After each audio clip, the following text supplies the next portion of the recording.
अब वर्डप्रेस क्या चीज़ है, पहले मैं इंट्रोडक्शन देता हूँ सीएमएस का। अब पहले इंट्रोडक्शन पे आते हैं, what is content management system. अब सीएमएस क्या है? सीएमएस वो चीज़ है, आपको ड्रैग एंड ड्रॉप का तो पता होगा सबको, ड्रैग एंड ड्रॉप का, जिसके अंदर हम कोई चीज़ कैपकट का पता होगा, कैनवा का, ठीक है, वो चीज़ पता है ना, ड्रैग एंड ड्रॉप है, हमने कोई डिज़ाइन क्रिएट करना है, ड्रैग एंड ड्रॉप है, कोई कोडिंग यूज़ नहीं होती। सीएमएस का मतलब होता है कंटेंट मैनेजमेंट सिस्टम, सारा कंटेंट बेस है, इसके अंदर कोई कोडिंग नहीं है। अब इसकी कुछ एग्जांपल हैं, जुमला, विक्स, विक्स का आपको पता होगा, फिर शॉपिफाई का पता होगा, इसके अलावा घोस्ट और भी बहुत ज़्यादा हैं, ठीक है, बिग कॉमर्स भी है और भी बहुत ज़्यादा हैं। ये सारी सीएमएस है, content management system base, websites कह लें या वेब बिल्डर कह लें आप, ठीक है। इसमें जो मोस्ट पॉपुलर है ना वो वर्डप्रेस है, ठीक है, जो मोस्ट पॉपुलर है वो वर्डप्रेस है, जो हम इस कोर्स में वर्डप्रेस पढ़ेंगे। अब वर्डप्रेस क्यों पढ़ेंगे? Why we prefer WordPress? Free content management system, ये बिल्कुल फ्री है, इसके अंदर कोई हमें वर्डप्रेस के अंदर कोई पेड नहीं करना पड़ता कि वर्डप्रेस से हमें कोई फ़ीस देनी पड़ेगी। आपने डोमेन परचेज़ करनी है या फिर आपने होस्टिंग परचेज़ करनी है, वो तो आपको परचेज़ करनी पड़ेगी, लेकिन वर्डप्रेस की कोई अपनी फ़ीस नहीं है, ठीक है। शॉपिफाई अपनी फ़ीस लेता है, ठीक है, उसकी मेरे ख्याल में 19 या $20 पर मंथ होती है, जो उसका स्टार्टअप प्लान होता है। जी, 25 $25 पर मंथ होती है उसका जो स्टार्टिंग प्लान होता है। तो वर्डप्रेस नहीं है शुरू से, जब से बना है उसके ओनर ने ये कहा है कि मैं इसको हमेशा के लिए वर्डप्रेस फ्री ही रखूँगा। नो कोडिंग रिक्वायर्ड, जैसा मैंने बताया सीएमएस में कोई कोडिंग रिक्वायर्ड नहीं होती, ठीक है। कोडिंग क्या है? जो आप कोडिंग से वेबसाइट बनती है, जिस तरह एचटीएमएल, सीएसएस, जावास्क्रिप्ट वगैरह होती है ना कोडिंग, वो इसमें कोडिंग यूज़ नहीं होती। कोडिंग यूज़ हो भी सकती है वर्डप्रेस में ना, अब जिसने कस्टमाइजेशन अपने खुद से करनी है वो कोडिंग यूज़ कर सकता है। अब वर्डप्रेस वो सीख सकता है जिसने कोडिंग आती भी है, जिसको नहीं भी आती वो भी कोडिंग सीख सकता है, ठीक है, लेकिन सिर्फ कोडिंग रिक्वायर्ड नहीं होती। मोर देन 45, अच्छा ये इसका मेन पॉइंट है, more than 45% websites are on WordPress. मतलब दुनिया में जितनी वेबसाइट्स हैं ना, अगर मैं देखूँ 100 ट्रिलियन वेबसाइट है दुनिया में, रोज़ हज़ारों वेबसाइट बनती हैं। 100 ट्रिलियन वेबसाइट है ना, उसमें से 45 ट्रिलियन सिर्फ वर्डप्रेस की हैं। जितनी दुनिया वेबसाइट है ना, कोडिंग की हो जो मर्ज़ी, उसमें से 45% वर्डप्रेस है, बाकी 55 में पता है क्या आता है? सारी कोडिंग आती है जिसके अंदर एचटीएमएल, सीएसएस, पाइथन, जावास्क्रिप्ट, मर्ज, बहुत सारी लैंग्वेज हैं। वो भी 55 में आता है, और 55 में जुमला डॉट कॉम, ठीक है, Wix dot com, BigCommerce, Shopify, ये सारा 55 में आता है, और 45 में सिर्फ वर्डप्रेस है। अगर सिर्फ पाकिस्तान की बात की जाए, पाकिस्तान में 90% वर्डप्रेस लोग यूज़ करते हैं। अब 90% क्यों करते हैं?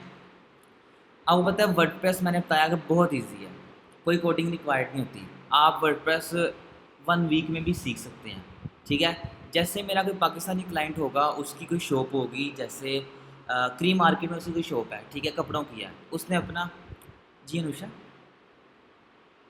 अच्छा, जो सबसे बेटर होती है वो वर्डप्रेस है या फिर कोडिंग वाली है? बेटर, चले मैं आपको इस पे कहता हूँ बेटर क्या है। मैं आपको यही पॉइंट बता रहा था कि पाकिस्तान में 90% क्यों है। अब पाकिस्तान में 90% इस वजह से है, हम देखा कि पाकिस्तानी जो होते हैं ना क्लाइंट, वो बजट बहुत थोड़ा लगाते हैं। जैसे कोई आया क्लाइंट मेरे पास की वेबसाइट बनानी है, वो बहुत थोड़ा बजट लगाएगा। अगर किसी ने वेबसाइट पाकिस्तान में मेरे पास 30,000 में बनाई है ना, तो क्या पता बाहर वही वेबसाइट मैं 1 लाख में भी बना के दे सकता हूँ। तो पाकिस्तानी क्लाइंट्स हैं कि काफ़ी कम बजट लगाते हैं। अब वर्डप्रेस क्यों करते हैं वो, कि एक तो बजट कम होता है, ठीक है, और दूसरा ये कि जैसे मैंने आपको बताया था, एक ई कॉमर्स स्टोर बना रहा है वो, कोई कपड़ों का कोई स्टोर बना रहा है, ठीक है, उसकी फ़िज़िकल शॉप है क्री मार्केट में, ठीक है, लेकिन उसको वो ऑनलाइन लेके जाना चाह रहा है। वो क्या करेगा, इसको वर्डप्रेस की वेबसाइट बना देगा। वर्डप्रेस क्यों बनाएगा? क्योंकि वो 2-3 दिन लगा के ना खुद सीख लेगा, ठीक है, उसको कोई बंदा हायर नहीं करना पड़ेगा। लेकिन अगर वही वो कोडिंग की तरफ जाएगा ना, तो उसको एक बंदा हायर करना पड़ेगा। अब रोज़ समय उसके पास नई प्रोडक्ट आ रही है, नई प्रोडक्ट फिर अपलोड भी करनी है, अपलोड कैसे करनी पड़ेगी? कोडिंग के ज़रिए। इस वजह से वो खुद सीख लेता है।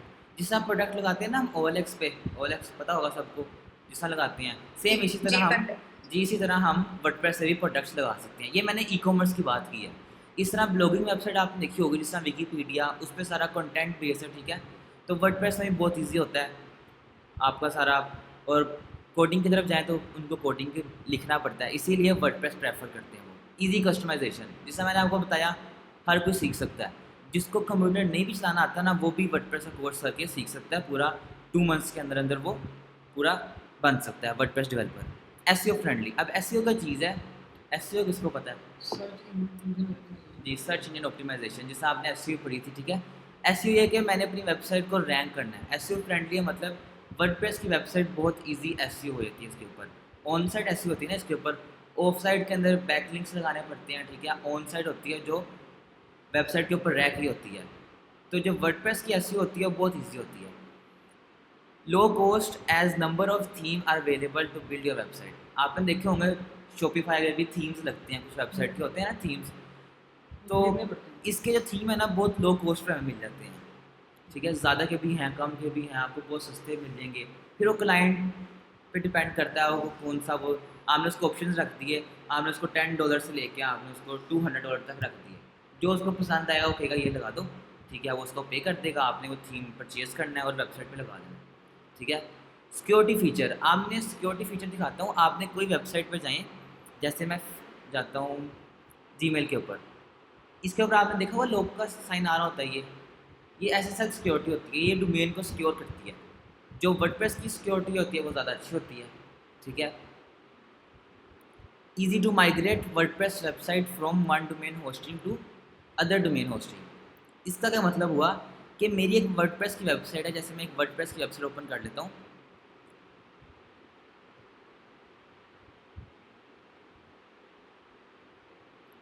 जैसे एक वर्डप्रेस की वेबसाइट है, ये किस डोमेन पे है, computerweb.com। मैं आगे जाकर डोमेन होस्टिंग सारा इसका बताता हूँ क्या चीज़ होती है। अब ये डोमेन है, अब देखें इसके ऊपर जितना डाटा स्टोर है ना, मैं चाह रहा हूँ इसको माइग्रेट कर लूँ किसी दूसरी वेबसाइट पे। क्या पता मेरी डोमेन यही हो, मैंने होस्टिंग परचेज़ किया नेमचीप से, मैं चाह रहा हूँ मैं अब GoDaddy में कर लूँगा होस्टिंग। मैं करूँगा इसको माइग्रेट कर दूँगा, इसका डाटा उठाऊँगा GoDaddy में जाके पेस्ट कर दूँगा। ये बहुत ईजी है माइग्रेट, मैं आपको इस कोर्स में माइग्रेट करना ही बताऊँगा, ठीक है। माइग्रेट का पता चल गया आपको। इसके बाद है possible to create website in one click by using pre made templates. जिस तरह मैंने आपको बताया थीम के अपने टेम्पलेट्स भी होते हैं। अब वन क्लिक के अंदर वर्डप्रेस वेबसाइट बना सकते हैं, क्रिएट कर सकते हैं। उसके बाद कस्टमाइजेशन करनी है आपने अपने मुताबिक करनी है। इन पॉइंट से किसी को समझ ना लगी तो पूछ ले, लगी आपको, ठीक है। अच्छा ओके सर। ठीक है, अब वर्डप्रेस की तरफ आते हैं। wordpress.com और wordpress.org।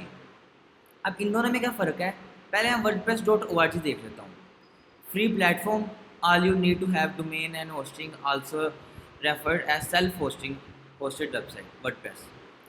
अब wordpress.org में क्या होता है, जितने जितने लोग हैं ना जो लाइव काम कर रहे हैं वो wordpress.org पे कर रहे हैं, wordpress.com पे नहीं करते। जी अनुषा।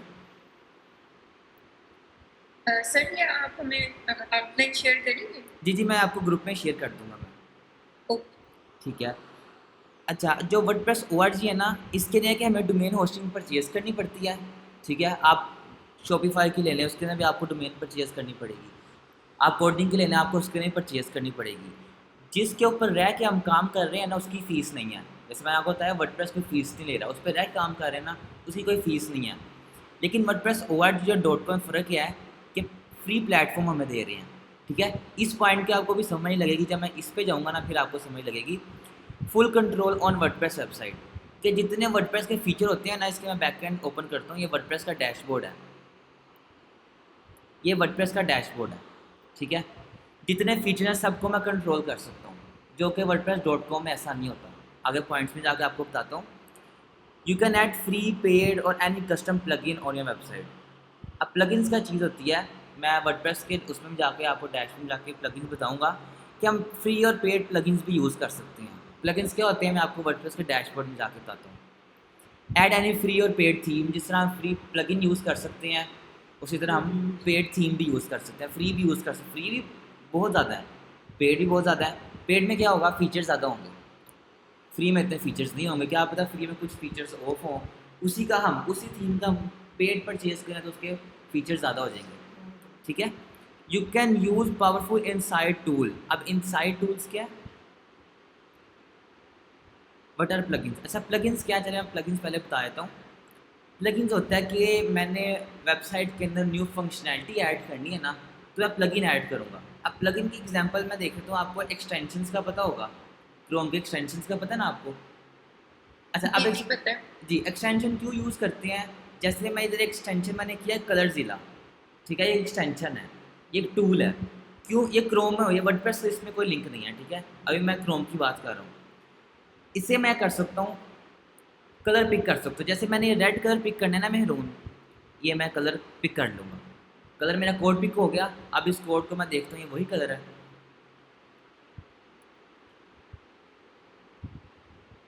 देखिए वही कलर है ना, पर्पल वो मेहरून सा, जी। ठीक है ना। मतलब एक टूल है, इस टूल से मैं ये कर सकता हूँ। इससे मैं फ्री डाउनलोड मैनेजर, इससे मैं कुछ चीज़ डाउनलोड कर सकता हूँ। इमेज डाउनलोडर, इससे मैं इमेज कर सकता हूँ मैं। अच्छा, प्लगइन्स मतलब हम इनको एक्सटेंशंस कह सकते हैं। जी, जी हाँ, प्लगइन्स को आप एक्सटेंशंस कह सकते हैं। वो वर्डप्रेस में प्लगइन यूज़ हुआ है, वर्ड उसका प्लगइन, ये प्लगइन्स है। यहाँ से जाके मैं न्यू फंक्शन ऐड कर सकता हूँ। जब डैशबोर्ड पे जाऊँगा मैं फिर आपको बताता हूँ कि प्लगइन्स किस तरह यूज़ करते हैं। You can use powerful insight tool like Google analytics. आपको जब आपने एसईओ करनी है, आपको गूगल एनालिटिक्स की जरूरत पड़ेगी ना, कि कितनी, जैसे एक वेबसाइट है, एक दिन में से कितने क्लिक्स आए हैं, ठीक है, हमें सारे उसके इनसाइट्स देखने हैं। तो इसके अंदर पावरफुल इनसाइट टूल्स हैं। टूल्स हैं मतलब प्लगइन्स हैं। हम प्लगइन लगा के इसके अंदर हम गूगल एनालिटिक्स अटैच कर सकते हैं, ठीक है। तो मैं उसके इनसाइट्स वगैरह देख सकता हूँ, ठीक है। वर्डप्रेस के अंदर ऐसे है।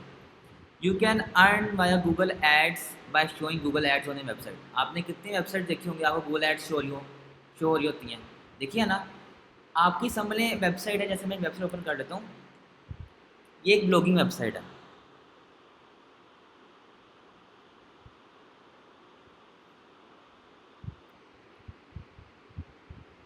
इस पर भी ऐड पोज की हुई हैं। मैं कोई और वेबसाइट ओपन कर लेता हूँ, जैसे नहीं एक लगी है, देखता हूँ मैं। अब जैसे ये ऐड है, ये GoDaddy की ऐड लगी है ना। अब ये ऐड इस वेबसाइट पे क्यों लगी है? क्योंकि इस वेबसाइट की ट्रैफिक ज़्यादा है, ठीक है। समय इस वेबसाइट की ट्रैफिक 1 मिलियन पर मंथ है, ठीक है। अब 1 मिलियन ट्रैफिक आ रही है ना, अब गूगल देखे इसके अंदर 1 मिलियन ट्रैफिक आ रही है, वो पे करेगा इसको, जिसकी वेबसाइट होगी, एडवर्टाइजमेंट को ओनर जो होगा उसको पे करेगा और इस वेबसाइट पे ऐड लगा देगा। मतलब हम अर्न कर सकते हैं गूगल ऐड से भी। ये तब होगा जब हमारी वेबसाइट पर ट्रैफिक ज़्यादा आएगी। ट्रैफिक कैसे आ सकती है? एसईओ करके आ सकती है, सर्च इंजन ऑप्टिमाइजेशन, मतलब रैंक हो सकती है, ठीक है। अब देखें ऐड लग रही है ना, अब इस ऐड में शो ही, अगर मैं ओपन करता हूँ ना, मुझे शो होने का भी उसको पैसे मिलेंगे, ठीक है, ओपन करने में भी उसको पैसे मिल जाएंगे। अब देखो ओपन किया ना, GoDaddy की वेबसाइट पे चल लूँगा। अब जो जो गूगल, चला रहा है वेबसाइट। हाँ, जो चला रहा है उसको, अब गूगल उसको कैसे पैसे दे रहा है? अब ये GoDaddy की ऐड लगी है ना, GoDaddy ने गूगल को पे किया। गूगल एडसेंस का तो पता है ना, जिस तरह गूगल, जिस तरह फेसबुक का मेटा है, ठीक है ना, हम AdSense फेसबुक पे उसका ऐड लगा पे सकते हैं, ठीक है। इस तरह अब इस तरह गूगल का भी होता है, ठीक है। अब GoDaddy ने गूगल को पैसे दिए हैं कि आप ना मेरी ऐड लगा दो। अब वो ये नहीं कहेगा मेरी ऐड इस वेबसाइट पर लगा दो, वो भी ऑप्शन होता है, लेकिन वो कह रहा है जहाँ ट्रैफिक होगी ना वहाँ लगाओ। अब इसने GoDaddy की यहाँ क्यों दिखाई है? क्योंकि मैं भी किस चीज़ की बात कर रहा हूँ, डोमेन होस्टिंग की। GoDaddy से हम डोमेन होस्टिंग परचेज करते हैं ना, ये मेरा खुद ही इंटरेस्ट देखा, क्या पता वो मेरा माइक ओपन हो, माइक से भी सुनते हैं, ठीक है। क्या पता मैंने कुछ ऐसा सर्च किया हो उसी आईपी पे रह के, ठीक है। तो इसलिए उसने मुझे इस वेबसाइट पे वो शो करने लग गया। अगर मेरा काम ही थोड़ा स्टडी के रिलेटेड है, मुझे इसी वेबसाइट के ऊपर स्टडी की एड शो करवाने लग जाएगा, ठीक है।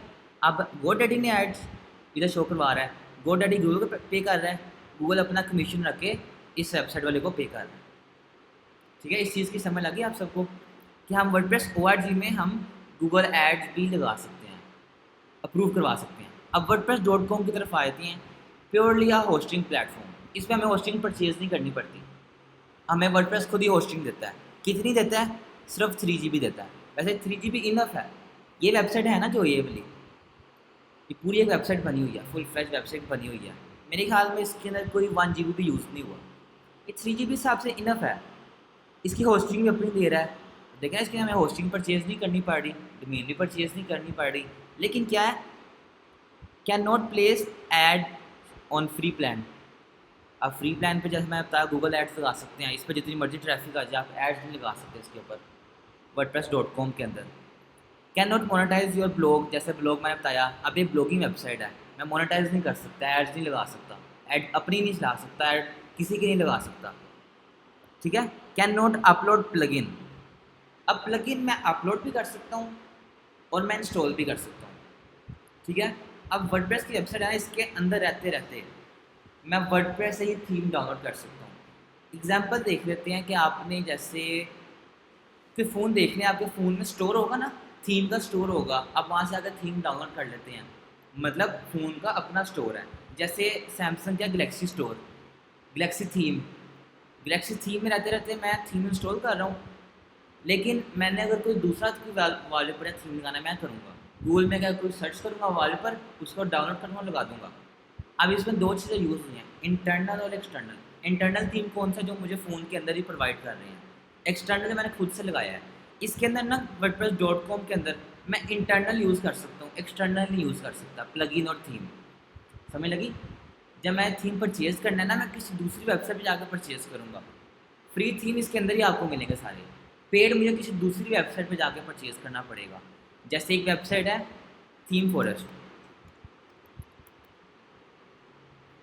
थीम फॉरेस्ट मेन हमारी यही है। जितने हमें थीम परचेज़ करने हैं ना, हमें यहीं से जाकर थीम परचेज़ करने पड़ेंगे। थीम परचेज़ किया मैंने, उसको लगा दिया वर्डप्रेस वेबसाइट के अंदर, पेड हो गया ना। Can not add Google analytics, इसके मैं गूगल एनालिटिक्स का प्लगइन नहीं यूज़ कर सकता, ठीक है। जब मैं वही नहीं कर सकता, प्लगइन नहीं ऐड कर सकता, लेकिन मैं इसके ना इंटरनल में रहते हुए गूगल एनालिटिक्स का भी नहीं कर सकता, ठीक है। इस चीज़ की समझ लगी आपको? ब्रांडेड सब डोमेन लाइक योर वेबसाइट। अच्छा, अब ये डोमेन है योर वेबसाइट कौन सी होगी, जो आपने नेम रखा होगा, ठीक है। लेकिन इसके ना वर्डप्रेस का नाम आ गया। आपने देखा होगा कि आप कोई फ़ोटोशूट करवाते हैं, आप वो साइड पे नीचे वो वाटर मार्क लगा देते हैं। आपने वाटर मार्क देखा होगा ना, लगाते हैं ना। क्या करते हैं वो, अपनी ब्रांडिंग करते हैं, अपनी ब्रांड को प्रमोट करते हैं। वर्डप्रेस.com करता है कि मुझे फ्री डोमेन तो दे देगा। फ्री डोमेन कौन सी होगी, जैसे मैंने रखी क्रैश एज, ये मैंने क्रैश एज रख दी, मैंने अपना नेम। लेकिन वहाँ परचेज़ करता, मैं क्या करता, crashes.com बस। इन्होंने किया फ्री दे रहे हैं, साथ अपना नाम भी बीच में ऐड कर दिया, crashes.wordpress.com। समझ लगी कि फ्री में साथ वो अपनी ब्रांडिंग करते हैं।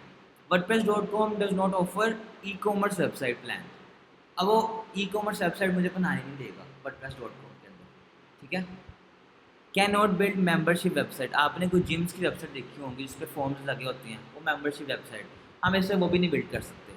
वर्डप्रेस.com, वर्डप्रेस.org, इसमें किसी को समझ नहीं लगी तो पूछ लें, कोई पॉइंट समझ नहीं लगी या कोई चीज़, कोई क्वेश्चन है खुद से तो पूछ लें। समझ लगी आपसे? ऑनलाइन स्टूडेंट को समझ लगी है? इन दोनों में आप मुझे बात बताइएगा कि सबसे बेस्ट जो है वो कौन सा वाला वो है, वर्डप्रेस मतलब org जो है हम खुद से जी। वो कस्टमाइज करते हैं वो वाला, जी या जी, फिर .com? नहीं वो वर्डप्रेस.org वाला है। कोई भी मैंने ऐसी वेबसाइट नहीं देखी जो वर्डप्रेस.com यूज़ करता है।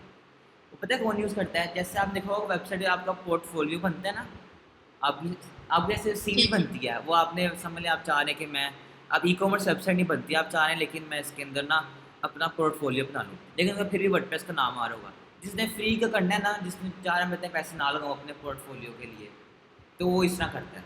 लेकिन जिसने अपना काम करना है क्लाइंट्स की, वो वर्डप्रेस.org यूज़ करता है, ठीक है। अब आते हैं डोमेन होस्टिंग की तरफ। डोमेन होस्टिंग क्या होता है? डोमेन क्या होती है, किसी को पता है डोमेन क्या होती है? लिंक, लिंक को कहते हैं। नहीं, लिंक नहीं। गूगल.com क्या है? डोमेन है। डोमेन कंप्यूटराइव.com है। क्या है? डोमेन है। वर्ड्समैन.com क्या है? डोमेन है। फेसबुक.com, ये सारी डोमेन हैं। डोमेन मतलब नेम है। अब वर्ड्समैन.com है, ये डोमेन है। इस डोमेन में रहते रहते सारा काम जो हो रहा है ना, ये जितनी वेबसाइट बन रही है, ये सिर्फ इसी डोमेन में रहते रहते हो रही है। वर्ड्समैन.com स्लैश पेजेस आ सकते हैं, लेकिन मेन डोमेन हमारी वर्ड्समैन.com ही है। ये हमारी डोमेन होती है। डोमेन के पीछे पहले क्या होता था, आईपी एड्रेस का आपको पता होगा ना, आईपी एड्रेस 192.168 नंबर फॉर्म में होता था। इसके पीछे मेरे नंबर्स ही हैं। पहले नंबर क्या होते थे, पहले डोमेन का ना अल्फ़ाबेट्स में नहीं आती थी, पहले आईपी में होती थी। आईपी याद रखना ना मुश्किल होता था। सैमसंग.com, एप्पल.com याद रखना मुश्किल है ना, मुश्किल, नेम से पता चल जाता है, लेकिन आपको एक नंबर याद रखना मुश्किल होगा। अब नंबर कितने डिजिट्स का होता है? 192, एग्जाम्पल दे रहा हूँ, 0.168.0.1, ठीक है। इतने डिजिट्स का भी, इतने डिजिट्स का भी हो सकता है, ठीक है। ये याद रखना मुश्किल है।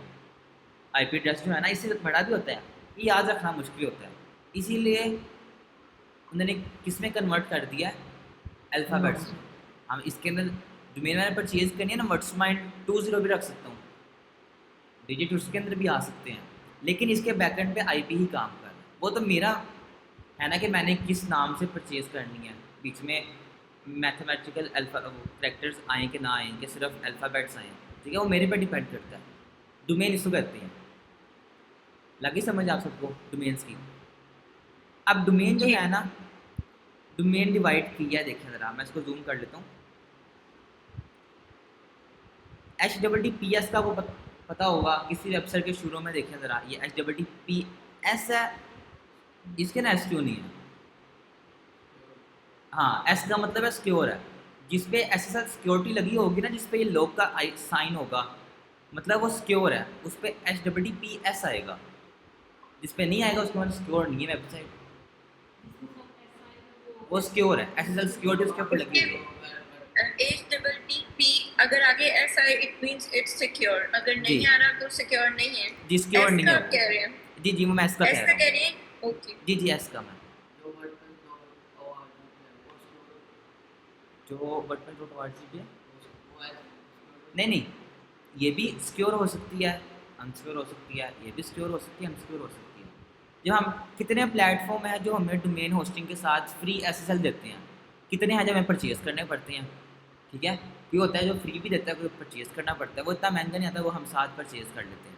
अब इसका मतलब ये नहीं कि जिसके ऊपर एस होगा वो सिक्योर है, उसको कोई हैक ही नहीं कर सकता, ऐसा भी नहीं है। और ऐसा भी नहीं है कि जिसके ऊपर एस नहीं लिखा होगा वो कोई, वो जाहिर सी बात है वो हैक होनी होनी है, क्या पता वो हैक ना हो, ये मतलब नहीं है। सिक्योर मतलब मेरी डोमेन सिक्योर है, ठीक है, ये चीज़ है। ओके इसके बाद आती है www, ये मेरी सब डोमेन है। एक सब डोमेन ये भी होती है, एक सब डोमेन होती है, जैसे आपने देखा होगा, मैं कुछ सब डोमेन ओपन करता हूँ। सब डोमेन पता क्या होती है, किसी को पता है सब डोमेन क्या होती है? नहीं पता? नो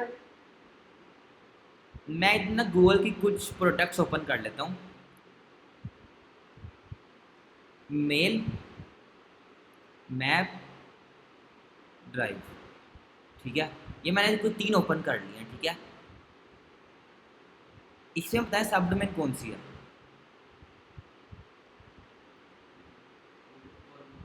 मेल डॉट जो है ना वो सब डोमेन है, गूगल की अपनी डोमेन है, वो google.com है, ठीक है। इसके जो सब डोमेन आ रही है वो क्या, मेल है। मैप में क्या है, मैप में उन्होंने सब डोमेन नहीं की, ठीक है। जिस जिस तरह मैप पे इन्होंने नहीं की, इस तरह यूट्यूब पे इन्होंने नहीं की, ठीक है। youtube.com, उसमें google.com आ रहा है, नहीं आ रहा ना, उन्होंने सेपरेट डोमेन बना दिया है।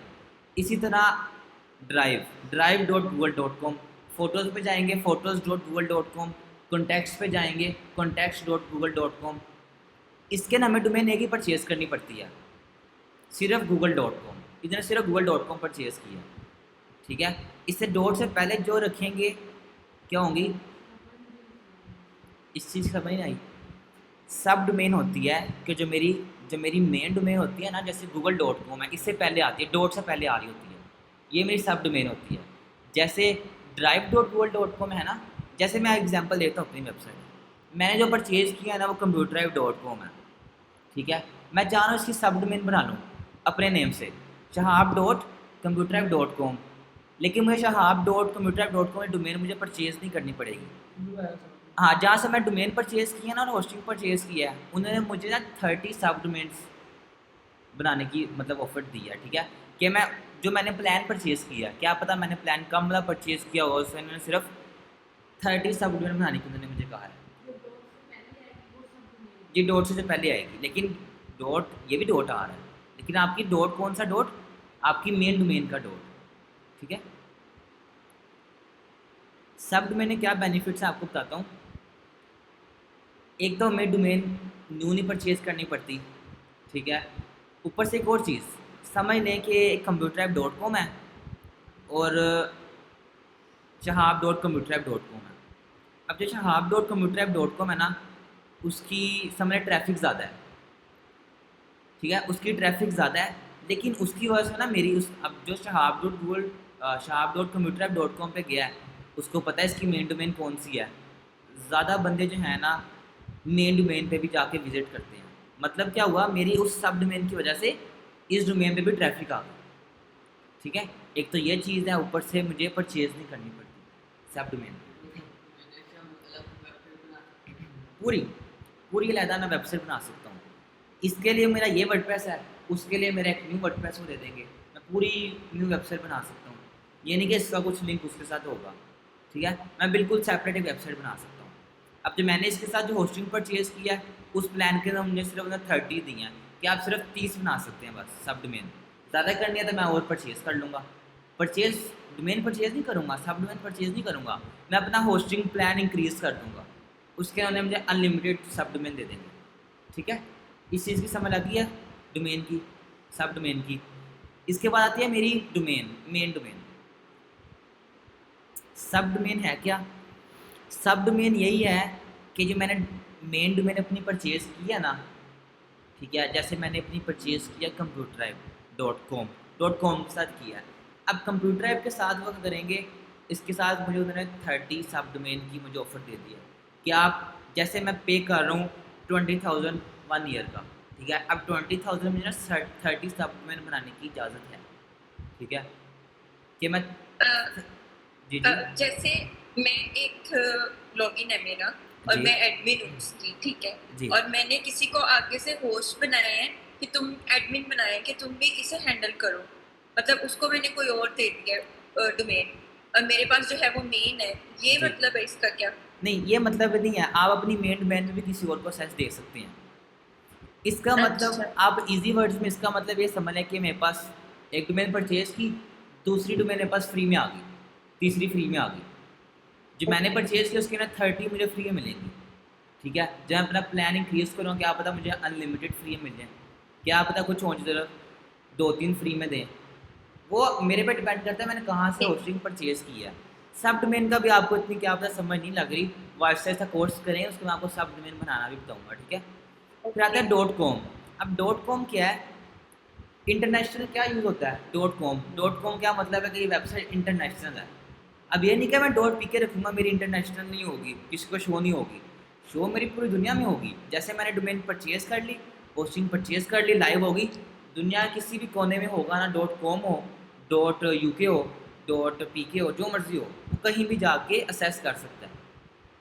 बस ये भाई ये शो कराता है आपकी किस बेस पे वेबसाइट है। डॉट कॉम मतलब पूरी दुनिया में है। ई कॉमर्स स्टोर बनाया डॉट कॉम के साथ, अब ये पता चला कि हाँ मेरी प्रोडक्ट्स पाकिस्तान में होगी, तरीके से ये शो करवाता है, मतलब समझ ये शो करवा रहा है। ये नहीं कि पीके की मतलब है पीके। अब देखें ना, .com.uk, अब यूके की वेबसाइट है, मैं यहाँ पे भी सर्च कर सकता हूँ, ठीक है। .com.au, ठीक है, ऑस्ट्रेलिया, या .au ऑस्ट्रेलिया की मैं यहाँ बैठ के भी ओपन कर सकता हूँ। क्या शो करवा रहा है यू से कि ये जो कंपनी है ना ये ऑस्ट्रेलिया बेस है। पीके की कंपनी है, ये पीके बेस है, पाकिस्तान बेस है, ठीक है। इंटरनेशनल ये यूज़ करते हैं। .edu आपने देखी होगी, edu क्या शो करवा रहा है? एजुकेशन की है। .edu.pk क्या शो करा रहा है? पाकिस्तान की कोई एजुकेशन है। .org ऑर्गेनाइजेशन है, ठीक है, इस तरह की। अब कोई बता सकता है .pk और .com.pk में क्या फ़र्क है? आपने .com.pk देखी होगी ना, और खाली .pk भी देखी होगी, इन दोनों में कोई फ़र्क बता सकता है?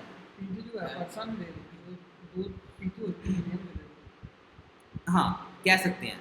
जो पीके होती है, समझ मैंने अपना एक स्टोर बनाया है, ई कॉमर्स स्टोर, उसकी डोमेन है .pk सिर्फ। अब जिसको पता होगा ना इस चीज़ का कि ये क्यों ऐसे .pk क्यों है, उसको पता चल जाएगा जो ये डोमेन है ना, जो कंपनी है ये पाकिस्तान बेस है और चीज़ें अपनी सेल कर रहा है पाकिस्तान में ही।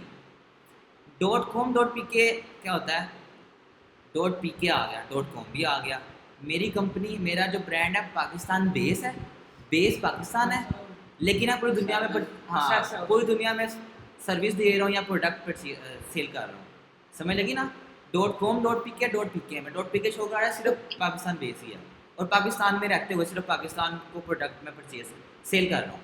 .com.pk पाकिस्तान बेस है, ठीक है, लेकिन अब बाहर की मेरी सर्विसेज हैं, ठीक है। इस चीज़ की समझ लगी आप सबको? ठीक। ठीक है। इसके बाद मैं आता हूँ होस्टिंग की तरफ। होस्टिंग क्या होती है?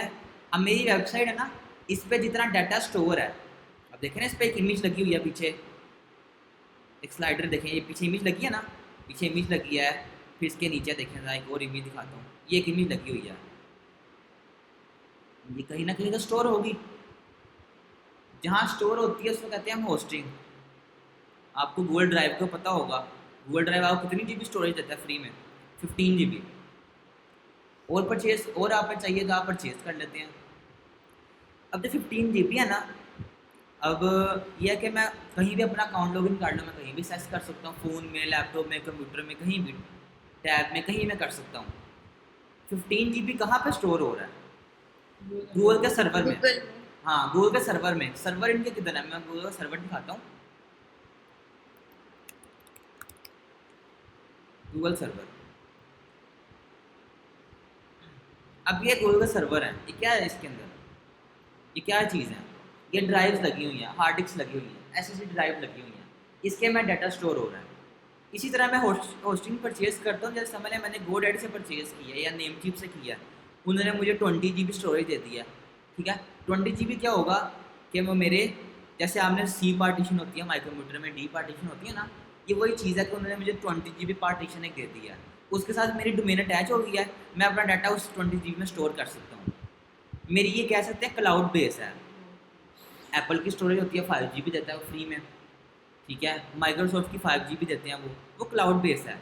ठीक है, ये भी मेरी, मैंने परचेज़ किया, इसकी मैं 20 GB परचेज़ किया। अब 20 GB के अंदर मैं जितना डाटा इसके अंदर स्टोर कर सकता हूँ, इसको होस्टिंग कहते हैं। जैसे आपने कहा कि डॉट कॉम जी वो 3 GB के, जी। लेकिन तो O R dot O R G जो है ना, वो हमारे पे डिपेंड करता है कि मैंने होस्टिंग कहाँ से परचेज़ किया है। नेम चीप देख लें, मैं समय नेम चीप से परचेज़ कर रहा हूँ, नेम चीप से जो सबसे लो प्लान है वो 20 GB देता है। वो अनलिमिटेड भी देता है, जितना मर्जी डाटा स्टोर कर लो, आपको अनलिमिटेड स्टोरेज दे दिया है। कोई 100 GB देता है। वो मेरे पे डिपेंड करता है मैंने कौन सी परचेज़ किया, कितने पैसे खर्च रहा हूँ, मेरी वेबसाइट के ऊपर कितना डाटा आ सकता है। मुझे पता है मेरी वेबसाइट के अंदर हाँ 20 के अंदर आ जाएगा, मैं फिर 20 परचेज़ करूँगा। ठीक है, सिर्फ यही चीज़ें नहीं आती, और भी काफ़ी चीज़ें देखनी पड़ती है, मेरी सब डोमेन कितनी मिल रही है, ईमेल अकाउंट्स कितने मिल रहे हैं। ठीक है, वो भी चीज़ है। यहाँ तक डोमेन होस्टिंग की, या इससे पहले जो बताया, किसी को समझ नहीं लगी तो पूछ लें। ओके। इस चीज़ की समझ लगी आप सबको? सब डोमेन का आपको इस कोर्स में हो जाएगा कवर। जब मैं डोमेन पे काम करूँगी, मैं आपको साथ सब डोमेन भी बता दूँगा। अच्छा, मैं अपना जूम पे कर रहा हूँ, जूम पे 40 मिनट्स फ्री होते हैं, तो मैं आपको ना 3-4 मिनट्स में, बल्कि अभी मैं आपको ना एक और लिंक शेयर कर रहा हूँ, अब आप वो ज्वाइन कर लें। ठीक है, ओके। ओके। लेकिन ये स्टोरेज है ये ज़्यादा भी हो सकता है बाद हाँ जी, ज़्यादा भी हो सकती है, बाद में भी ज़्यादा हो सकती है। अच्छा, अब लॉगिन किसका अकाउंट है? ओके, मैं यहीं से, एक मिनट।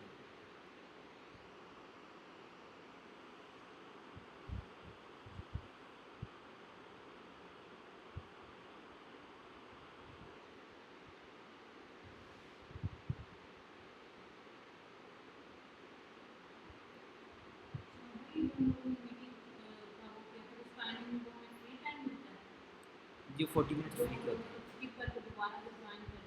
जी जी जी, 40 मिनट्स फ्री देता है। जो जूम है ना, वो 40 मिनट्स देता है फ्री। जी जी, 40 मिनट फिर फ्री में। नहीं नहीं, फिर 40 मिनट्स फ्री मिलेंगे।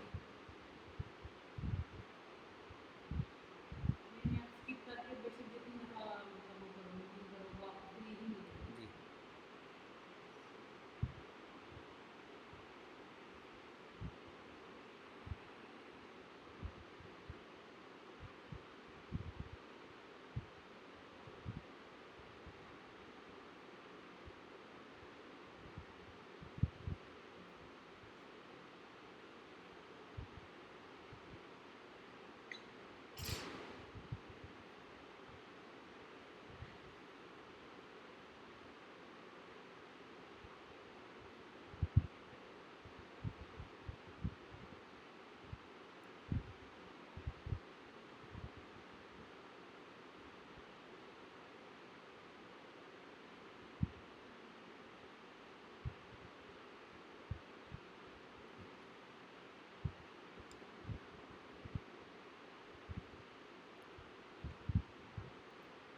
ये सब ज्वाइन कर लें।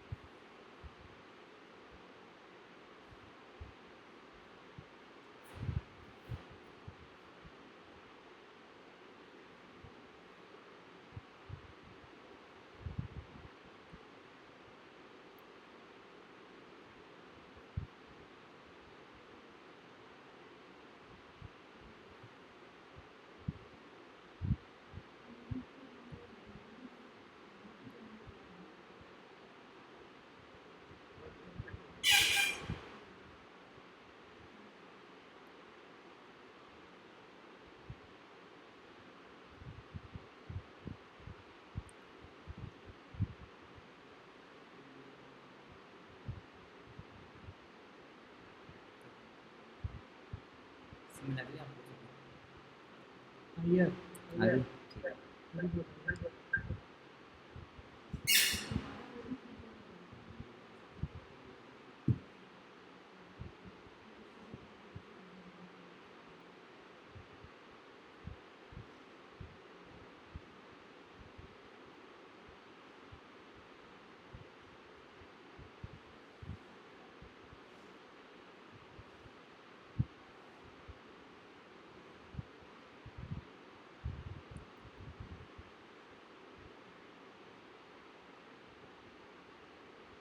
आपका ज्वाइन नहीं हुआ?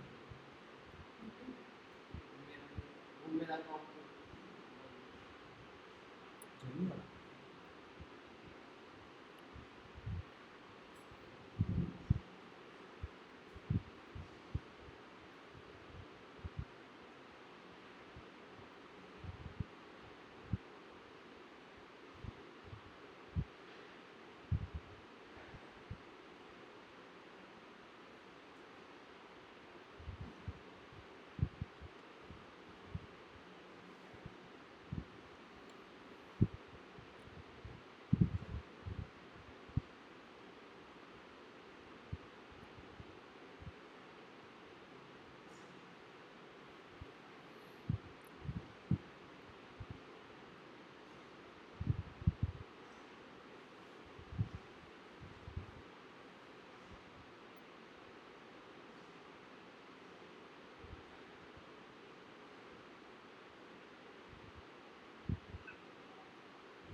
स्क्रीन मेरी शेयर हो रही है आप सबको?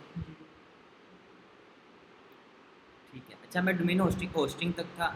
होस्टिंग जिसको समझ नहीं लगी तो पूछ लें, वो होस्टिंग क्या होता है। होस्टिंग की समझ लगी आप सबको? ऑनलाइन स्टूडेंट को लग गई है डोमेन होस्टिंग की समझ? होस्टिंग मींस जो हम पिक्चर्स वगैरह ऐड करते हैं। जी, कोई भी डाटा वेबसाइट पे, किसी तरह का डाटा पिक्चर्स फॉर्म में हो सकता है, टेक्स्ट फॉर्म में हो सकता है, मतलब उसके ना मैं स्टोरेज प्रोवाइड कर दी है, पूरी वेबसाइट ना उसके ऊपर बनाऊंगा। अब मेरी जो वेबसाइट जितनी बन रही है ना, ये वाली, ये मेरी इस होस्टिंग के ऊपर रहते बनाई बन रही है। के अंदर ये जो टैक्स वगैरह वो सारा होस्टिंग के ऊपर, जितना डाटा मेरा स्टोर है, वर्डप्रेस भी मेरा जो इंस्टॉल हुआ है ना, वो मेरा होस्टिंग के अंदर इंस्टॉल हुआ है। ठीक है। डोमेन होस्टिंग की या इससे जो पॉइंट ऊपर है उस चीज़ की समझ नहीं लगी तो पूछ लें। ठीक है। अभी मेरे ख्याल से कि जब हम कोर्स स्टार्ट करेंगे, आगे प्रैक्टिकल करेंगे, जी जी, तब उस टाइम हमें भी, ज़्यादा समझ आएगी। जी जी, उस टाइम भी आपको आ जाएगी। अच्छा, इसके बाद है सी पैनल। ये जो मैंने आउटलाइन डिज़ाइन की थी ना, ये मैंने 1 डे की थी। मेरा सेशन था उसके ना 1 डे की थी, तो उसके ना मैंने उस हिसाब से डिज़ाइन की थी। तो इसकी बजाय ना मैं आपको पहले ले जाता हूँ जहाँ से हम डोमेन होस्टिंग परचेज़ कर सकते हैं। फिर आपको बताऊँगा हम फ्री की पे क्यों करेंगे, फ्री पे कहाँ से हम कर सकते हैं। फ्री की ये नहीं, wordpress.com नहीं, एक और वेबसाइट है उसके नाम है वर्डप्रेस ORG ही देता है, लेकिन वो फ्री कैसे देता है उसका भी मैं आपको बताता हूँ। अब हम चलते हैं नेम चीप के ऊपर। ठीक है। अब नेम चीप मोस्ट पॉपुलर है, जहाँ से हम डोमेन होस्टिंग परचेज़ करते हैं। GoDaddy है और स्ट्रिंजर है। ठीक है। मैं नेम चीप पर चल जाता हूँ, क्योंकि मैंने यहाँ पे कोई अपनी कोई 15-20 डोमेन मैंने यहीं से ही परचेज़ किया है, वेबसाइट्स डोमेन होस्टिंग दोनों। अब मैं होस्टिंग पे जाके होस्टिंग दिखाता हूँ। अब मैं होस्टिंग के टॉपिक को इस तरह कंटिन्यू कर रहा हूँ। अब जैसे समझ लें मैंने शेयर्ड होस्टिंग परचेज़ करनी है। जो सबसे इनकी सस्ती वाली है ना, वो शेयर्ड होस्टिंग है। शेयर्ड होस्टिंग में स्टेलर प्लान है। अब $1.48 में मुझे क्या मिल रहा है। अब ओवरऑल टोटल मेरे जो जीनी होएगी ना, ये इतने में होएगी $44.88 पर ईयर। डोमेन हमें मिलेगी मेरे ख्याल में $12 to $13 की, ठीक है। आपका डोमेन मैक्सिमम आपका 18 to 20,000 लग जाएगा, ठीक है। आपको डोमेन होस्टिंग मिल जाएगी। फर्स्ट ईयर आप कम पड़ता है, ठीक है। कुछ कूपन आप लगा लें। अब इसमें वो क्या दे रहा है, domain name, 3 websites, 20 GB storage. अब 3 वेबसाइट आता हूँ क्या चीज़ है, 30 मेल बॉक्सेस, ठीक है। इसकी मैं डिटेल में चल जाता हूँ, समझ मैंने यही प्लान परचेज़ करना है। इसकी मैं ज़रा डिटेल में जाता हूँ, ये इसकी डिटेल है। अब मुझे डिस्क स्पेस कितनी दे रहे हैं वो, 20 GB। अब 20, अब मेरी वेबसाइट जो मैंने ली है उसमें भी 20 GB है, ठीक है। लेकिन उसकी मेरी वेबसाइट तो 1 GB बन गई है। अब मैं इतने पैसे एक्स्ट्रा क्यों खर्च करूँ। सिर्फ मैं फिर स्टोरेज नहीं पर देखूँगा, मैं बाकी चीज़ें देखूँगा। बैंडविड्थ मुझे इसके अंदर वो अनलिमिटेड दे रहे हैं। अब बैंडविड्थ क्या चीज़ होती है बताता हूँ। अब मैं वर्ड्स माइंड पे गया, ठीक है। समझ लें वर्ड्स माइंड में जो बैंडविड्थ है ना वो 100 GB है और ये पर मंथ का होता है, ठीक है। ये मुझे परचेज़ करनी पड़ेगी, समझ $50 की परचेज़ की, ठीक है। बैंडविड्थ मेरा 100 GB है, ये नहीं कि ये मैंने 1 साल की परचेज़ की, ये नहीं कि इसके पैसे देने पड़ेंगे।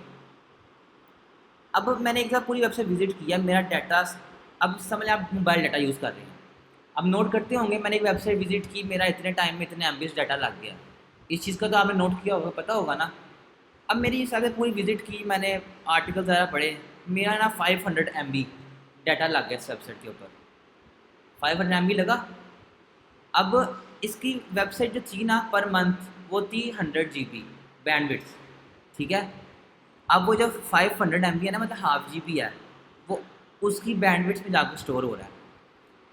30 डेज़ के लिए 100 GB था, 28 डेज़ में क्या होगा, इसका 100 GB फुल हो गया। इतनी ट्रैफिक आई है, इसका 100 GB फुल हो गया। 2 दिन क्या होगा, वेबसाइट डाउन हो जाएगी। 2 दिन बाद क्या होगा, 100 से वापस 0 हो जाएगा, ठीक है। सारा कैशे वगैरह सारा कुछ रिमूव हो जाएगा, फिर वेबसाइट रीन्यू हो जाएगी। मतलब कैशे चल सकेगी, डाटा नहीं, डाटा तो ऐसे ही रहेगा। ये डाटा 20 GB में है, आपका बैंडविड्थ रीन्यू हो जाएगा। कोशिश करें आप अनलिमिटेड ही लें, आप नेम चीप से नहीं ले रहे, आप कहीं और से ले रहे हैं तो आप अनलिमिटेड लें। चलिए मैं बैंडविड्थ का दोबारा बता देता हूँ। बैंडविड्थ होता है कि जो मैंने वेबसाइट पे विज़िट किया ना, मैं समझ 30 मिनट्स तक वेबसाइट पे रहा हूँ, पेजेस देखे हैं इसके, कॉन्टैक्ट पेज पे गया हूँ, मैंने सारा कुछ किया है, ठीक है। तो क्या हुआ है कि मेरा ना जो मोबाइल डाटा है ना वो 500 MB लग गया, ठीक है। लेकिन जो डाटा स्टोर होता है ना, ये मेरे तो समझ जोंक है, जोंक के मेरे लग गए, जो आसान वर्ड सकता हूँ, जोंक का मेरा डाटा लग गया 500 MB, ठीक है। लेकिन इसको चलाने के लिए तो उनकी स्टोरेज चाहिए। इस तरह 20 GB स्टोरेज नहीं है, उसको रन करने के लिए बैंडविड्थ होती है। बैंडविड्थ कहते हैं कि वेबसाइट को रन करती है। अब रन कर रही है, समझ लें 500 MB यूज़ हो गया, ठीक है। तो रन करने पे उसको 500 MB लग गया, उसके 100 में से लगा ये, मेरा डाटा तो यूज़ होगा लेकिन जो उस पर ट्रैफिक आ रही है वो उसके 100 GB में से 500 MB यूज़ हो गया। एग्जाम्पल के तौर पे 28 डेज़ में उसका 100 GB फुल हो गया, ठीक है, क्योंकि उसने प्लान ही 100 GB वाला परचेज़ किया था, बैंडविड्थ में 100 GB, 28 डेज़ में फुल हो गया। अभी मंथ ख़त्म होने में 2 डेज़ बाकी हैं, 2 डेज़ का होगा उसकी वेबसाइट डाउन हो जाएगी। आप देखो ना वेबसाइट डाउन हो जाती है, खुलती नहीं है, ओपन नहीं होती, क्या पता ये भी इशू हो सकता है कि बैंडविड्थ फुल हो गई हो। 2 डेज़ के बाद क्या होगा, बैंडविड्थ फ्रेश हो जाएगी, अगले मंथ की दोबारा 100 GB हो जाएगी। अगले मंथ में समझ लें मेरा यूज़ हुआ है 70 GB, पूरा महीने मेरी वेबसाइट चलेगी, इतनी ट्रैफिक नहीं आई, ठीक है। बैंडविड्थ की समझ लगी है। इनकी ड्राइव में होता है, नेम चिप मैंने होस्टिंग परचेज किया, इनकी ड्राइव में होता है, 20 GB में नहीं 100 GB में। बैंडविड्थ होता है अनलिमिटेड है। अभी इन्होंने सब प्लान में अनलिमिटेड दे दिया, इनकी तो बहुत स्टोरेज लगती होगी, लेकिन क्या है हर महीने क्या होता है, रिफ्रेश होता है, ठीक है। तो वो इनकी स्टोरेज वापस फ्रेश हो जाती है। क्या पता मेरी आती, मतलब पूरा साल हो गया मेरी वेबसाइट आई 100 GB रही है, तो सिर्फ 100 GB उनका यूज़ होगा, महीने बाद फिर वो रिफ्रेश हो जाएगा वापस 0, फिर मेरा 100 GB यूज़ होगा, ठीक है। बैंडविड्थ की समझ लगी आप सबको। हाँ, उससे रिफ्रेश होता है, हर महीने होता है ये। इसके बाद होस्टेड डोमेन, अब ये सब डोमेन नहीं है आपकी, ये 3 ये लिखा है, सब डोमेन तो आपकी 30 है, लेकिन 3 क्या है, ये लिखा है सब डोमेन, ये लिखा है होस्टेड डोमेन्स। ये क्यों बता सकते हैं इसका क्या मतलब है। हाँ, मेन जो 3 डोमेन्स है ना, computertype.com, wordsmith.com, actualintellectual.com, ये मैं 3 डोमेन परचेज की हैं। इसमें सब डोमेन आ रही है? नहीं आ रही ना, सिर्फ एक डोमेन है। अब नेम चीप क्या ऑफर करता है कि आप हमारा सबसे कम वाला प्लान भी लेंगे ना, एक ही होस्टिंग आपको परचेज करनी पड़ेगी। इसके ना आप 3 डोमेन होस्ट कर सकते हैं। ठीक है, लगी समझ? आप एक ही होस्टिंग परचेज करके 3 डोमेन आप इस पे होस्ट कर सकते हैं। 3 डिफरेंट जो कि बिल्कुल डिफरेंट है, उसमें सब डोमेन नहीं आ रही। क्योंकि सब नहीं, अब इसी होस्टिंग यही थी, इसी होस्टिंग में 3 मेरी डोमेन्स हैं। अब मैं इनमें समझने के मैं क्लाइंट पे ऐसे नहीं करूँगा। अगर किसी एक क्लाइंट ने मेरे से होस्टिंग मांग ली, होस्टिंग का यूज़र मांग लिया, यूज़र एडमिन वगैरह, तो मैं करूँगा, मैं नहीं दे पाऊँगा। वो जब ओपन करेगा और देखगा इसने तो उसी मेरी वाली वेबसाइट के अंदर किसी दूसरे क्लाइंट की भी की हुई हैं। अपना आपने काम करना है, फिर ठीक है। जैसे मैंने अपनी जो है ना एक परचेज़ की थी, ठीक है, computertype.com, इसमें computertype.com भी होस्ट कर रहा हूँ, एक्चुअल इंटेलेक्चुअल भी कर रहा हूँ और कॉस्मोस भी कर रहा हूँ। ये तीनों के ऊपर मैंने एक ही होस्टिंग परचेज़ की हुई है। ये मेरा फ़ायदा हो गया। अब मुझे पता है मेरी है, मैं जिस तरह मर्जी चलाऊँ। अब समझ ले कि 3 दोस्त हैं, 3 दोस्त से 3 डोमेन परचेज़ करनी है। वो तीनों कह रहे हैं हम इकट्ठी ना एक होस्टिंग परचेज़ कर लेते हैं। तीनों कह रहे हैं कि मुझे सब डोमेन की ज़रूरत पड़नी है। अब 30 मिलेंगी, क्या होगा, सारे 10-10 डिवाइड कर लेना। एक को नहीं चाहिए, ठीक है, एक कह रहा है मेरा ज़्यादा काम है, एक 10 ले ले, एक 20 ले ले, क्योंकि तीसरे को चाहिए नहीं थी। ठीक है, मिलेगी हमें 30, ये नहीं कि एक डोमेन के ऊपर 30 मिलेंगी, दूसरे के ऊपर भी 30, तीसरे के ऊपर 30। इस होस्टिंग के ऊपर 30 मिली है, ठीक है, और डोमेन में 3 होस्ट कर सकता हूँ। इस चीज़ की समझ लगी आप सबको? लगी समझ? ऑनलाइन स्टूडेंट को समझ लगी है? ठीक। ठीक है।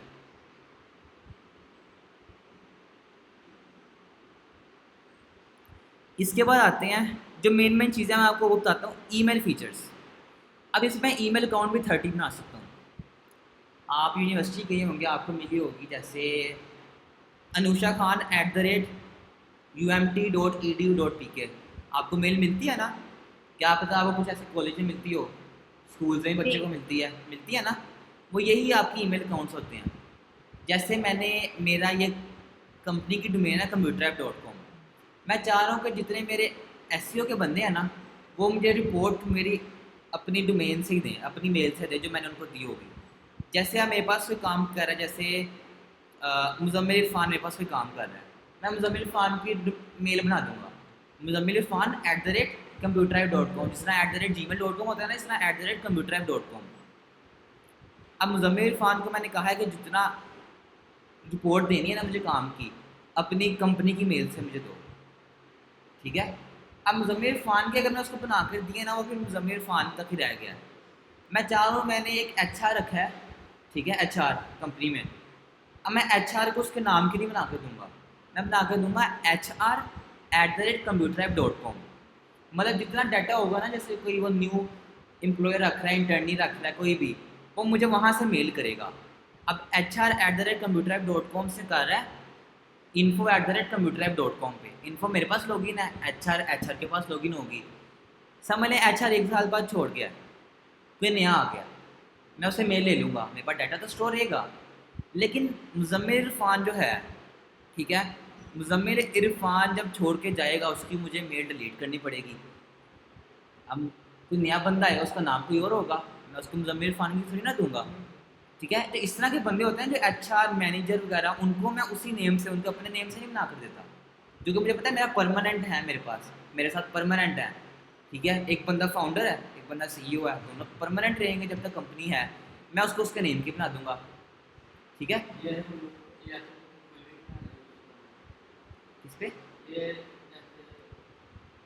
अब आप क्या उसको उसको बना के मैं ही दूंगा, कोई नहीं बना सकता, कोई और नहीं बना कर दे सकता। गूगल ने सजेस्ट दिया कि हाँ कोई भी आके बना ले, ठीक है। आउटलुक ने दिया है, माइक्रोसॉफ्ट ने। लेकिन जो कंपनी मेल होती है ना, अब मैंने होस्टिंग परचेज की, उसका C पैनल मेरे पास है, कंट्रोल पैनल मेरे पास है, मैं उसको मेल बना कर दूंगा और उसका पासवर्ड मुझे भी पता होगा। अगर पासवर्ड मुझे नहीं पता, मैं लॉगिन भी कर सकता हूँ। कंपनी मेरा है, मेरी कंपनी, मैं देखूँ कि ये काम ठीक कर रहा है नहीं कर रहा, मैं चेक कर सकता हूँ, ठीक है, इसीलिए कंपनी में ये करते हैं। मेल की समझ लगी आप सबको? ये इसके मेन फीचर्स हैं। ठीक है, क्या चीज़ें देखनी पड़ती हैं? बैंडविड्थ, सब डोमेन, मेल और कितनी डोमेन होस्ट कर सकता हूँ मैं, ये चीज़ें मेन देखनी होती है। मैं अभी अपनी स्टोरेज अपना प्लान ले लेता हूँ। इसमें कर रहे हैं वो स्टोरेज अनलिमिटेड दे रहे हैं। ठीक है, ईमेल अकाउंट्स कितने दे रहे हैं? ये अनलिमिटेड दे रहे हैं। ठीक है, इसके अंदर भी अनलिमिटेड दे रहे हैं।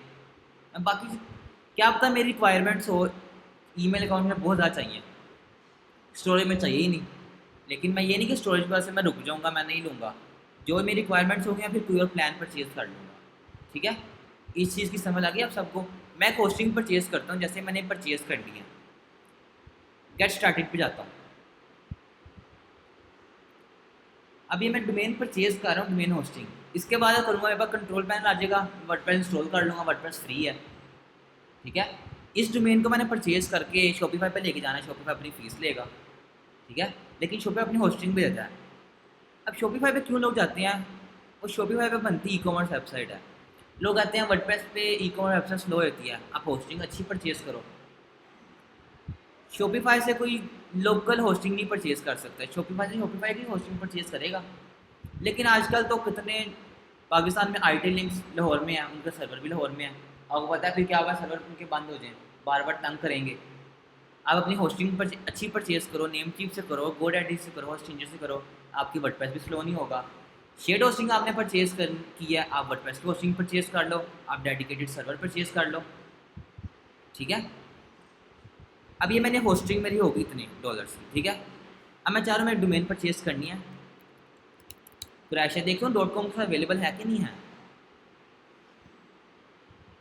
अवेलेबल है। ठीक है, अब वो कह रहा है कि आपने न्यू डोमेन परचेज़ करनी है या एग्जिस्टिंग डोमेन आपके पास है जो आपने नेम चीप से पहले डोमेन परचेज़ की होगी। ठीक है, या आपने ट्रांसफ़र करनी है। ठीक है, ट्रांसफ़र ये कि आपने डोमेन परचेज़ कर ली गोडैडी से, होस्टिंग अब यहाँ से कर रहे हैं। इन दोनों को किससे मिला रहे हैं आप? डीएनएस से, डोमेन नेम सिस्टम। ठीक है, डोमेन नेम सिस्टम से आप डोमेन होस्टिंग को अटैच करते हैं। मैं चाह रहा हूँ मैं डोमेन न्यू परचेज़ करनी है, इसको मैं अब कनेक्ट कर लेता हूँ, कनेक्ट होस्टिंग, इधर देखें आ जाएगा। ये डोमेन मेरी इसके साथ अटैच होगी। चले मैं अब ऐड टू कार्ट में जाके परचेज़ कर लूँगा। ये ऐड टू कार्ट में गया। ठीक है, कह रहा है आपका टोटल बिल इतना भरना है जिसके अंदर आपको डोमेन 1 साल की मिल रही है। मैं ज़्यादा की भी ले सकता हूँ, 10 साल तक भी ले सकता हूँ, प्राइस ज़्यादा हो जाएगी। मैं चाह रहा हूँ मैं 1 साल बाद पे कर दिया करूँ। मैं 1 साल की लिया है, होस्टिंग में मैक्सिमम 2 साल तक ले सकता हूँ। ठीक है, मैंने होस्टिंग 1 साल की ले ली, 1 साल की ये ले ली।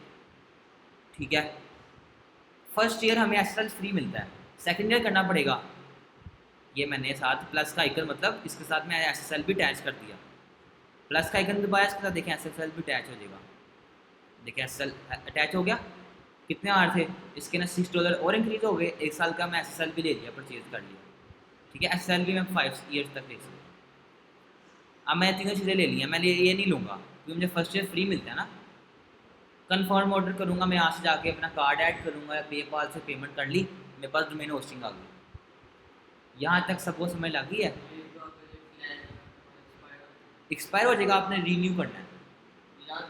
यहीं से रीन्यू कैसे करना है? जैसे मैंने परचेज़ कर लिया, मैं इसको यहीं से बैक कर रहा हूँ, मैंने परचेज़ कर लिया। ठीक है, मैं अपना नेम चीप का लॉगिन करूँगा, देखता हूँ ज़रा जाके।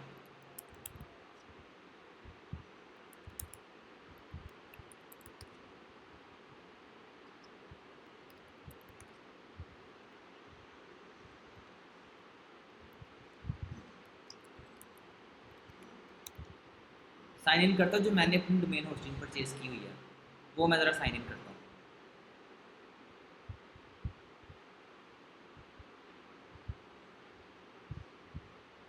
ये देखिए ना, मैंने होस्टिंग परचेज़ की थी computerdrive.com के साथ। ये क्या शो करा, देखिए ना, स्टेलर मैंने परचेज़ की थी।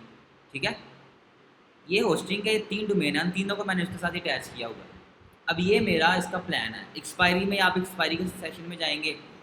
ठीक है, जो मेरी एक्सपायर होने वाली होगी यहाँ से आ जाएगी, मैं रीन्यू कर दूँगा। अभी कोई भी नहीं है, नो रिपोर्ट फाउंड, क्योंकि मैंने भी कब पे इसको करना है। देखिए ज़रा वो नीचे लिखा होगा कि मैंने कब परचेज़ की थी। मैंने 13 नवंबर को परचेज़ की थी, मैं अब 13 नवंबर को दोबारा पे कर दूंगा जितने मेरे बनेंगे। ठीक है, यहाँ तक सबको समझ लगी है। अब होस्टिंग के बाद जब परचेज़ करते हैं यहाँ से मैं सी पैनल पे जाता हूँ। ये मेरा मेन चीज़ है सी पैनल। ये मेरा डैशबोर्ड था नेम चीप का। अब जो मेरा डैशबोर्ड ओपन हो रहा है सी पैनल का हो रहा है। अब कहीं से भी डोमेन परचेज़ करेंगे ना, जैसे मैंने GoDaddy से किया, GoDaddy का अपना इंटरफेस होगा। एग्जाम्पल, रियल लाइफ एग्जाम्पल देख लेता हूँ। मेरे पास एक टोयोटा की गाड़ी है और एक होंडा की गाड़ी है। ठीक है, मैंने अगर एसी ऑन करना है, एसी के दोनों में होगा ना, लेकिन क्या पता है इसका बटन कहीं लेफ्ट साइड पे हो, टोयोटा में राइट साइड पे हो। ठीक है, बटन सेम है, फंक्शन सेम है, स्टीयरिंग भी है, देखा है दोनों में स्टीयरिंग भी है, लेकिन स्टाइलिंग का फ़र्क है। नेम चीप के मुझे ये इंटरफेस मिल रहा है, GoDaddy से मुझे की और मिल जाएगा, इंटरफेस चेंज होगा। उसके अंदर भी मैं डोमेन परचेज कर सकता हूँ, सेस कर सकता हूँ, एक्सपायरी में SSL सारा कुछ वही कर सकता हूँ मैं। ठीक है, और सिंडर से लूँगा, उसका इंटरफेस चेंज होगा, यूज़र इंटरफेस। क्या चीज़? नहीं नहीं, इस पर मैं कर्सर ले गया हूँ, खुद ही शो करा दिया उसने मुझे। ठीक है, ये मेरा इसका डैशबोर्ड है। अब ये सी पैनल का डैशबोर्ड है।